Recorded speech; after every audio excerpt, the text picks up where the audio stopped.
Linear modeling. Linear modeling is using a straight line graph and equation to solve real-world problems. Unlike direct proportion, it doesn't have to be passing through the origin. So any real-life problem where the y-intercept is non-zero, basically. So my full rainwater tank has 12,000 litres in it. I use 150 litres per day, assuming it doesn't rain. Write a rule linking the volume, V litres, and time, T days. Now what you'll often find with linear modelling is that it makes more sense, instead of using y equals mx plus b or c, to use y equals, basically, often it's given as a plus mx, but just turn it around. This is still b or c. They give it in different ways all the time. It's often just easier to start with the y-intercept because it's the starting point.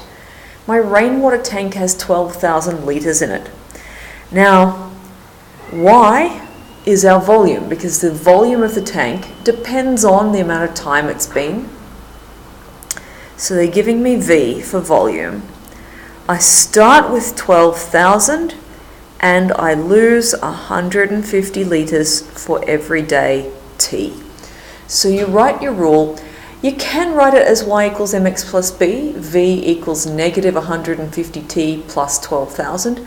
But it just feels a lot more obvious to start with your starting point and then do the change per day. So a lot of you might find that easier. Sketch the graph. Now remember, if we're sketching, we don't need to perfectly measure absolutely everything, but you will need 2 points. And obviously we only have the y-intercept giving us 1 point.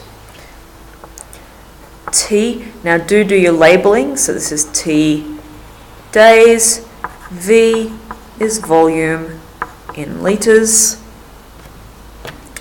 You will need another point, and it's probably a good idea to just check the questions. How long until I run out of water? Well, you'd run out of water when V is 0, so you might as well work this out first. Write your rule. Substitute in V is 0.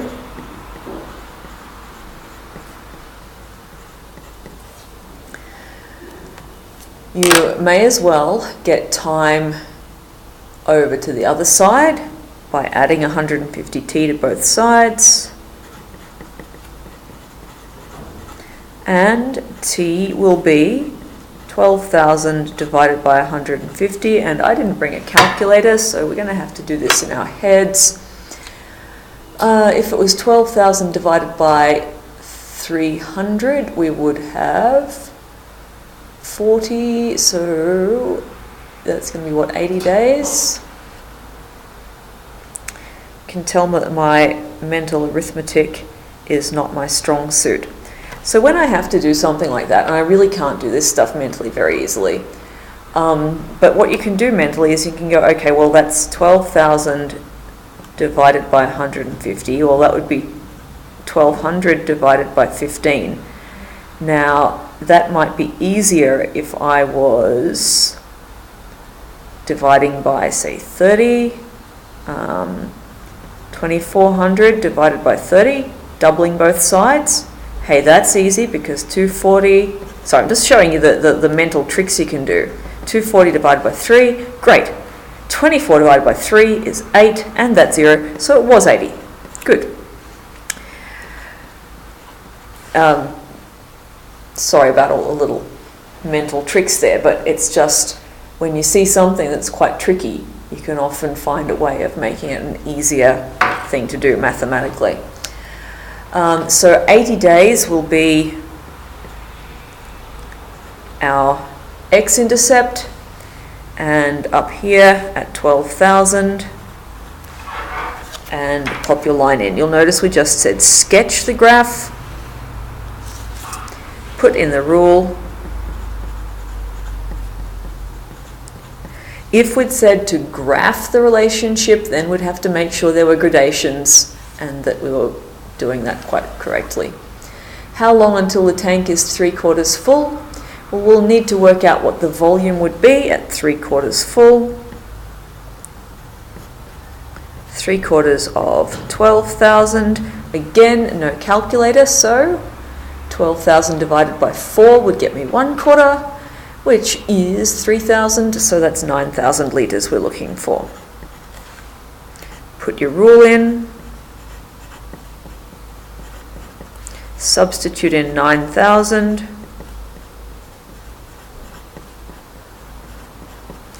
Subtract 12,000 from both sides. 3,000 is negative 3,000 is negative 150t.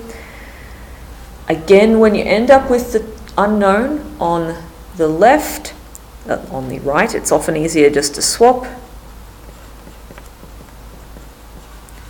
This is t times negative 150. I will divide by negative 150 on both sides.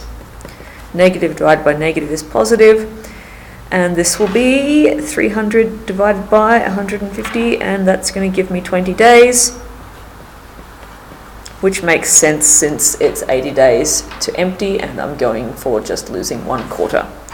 But that's the sort of working out that you would need to be doing there for linear modelling. Find the rule, start at your y-intercept and go up or down with the gradient, sketch your graph, obviously getting another point to do so, checking if the question that you're going to need would give you a useful point so you don't double up on working, solving any problems you need to do.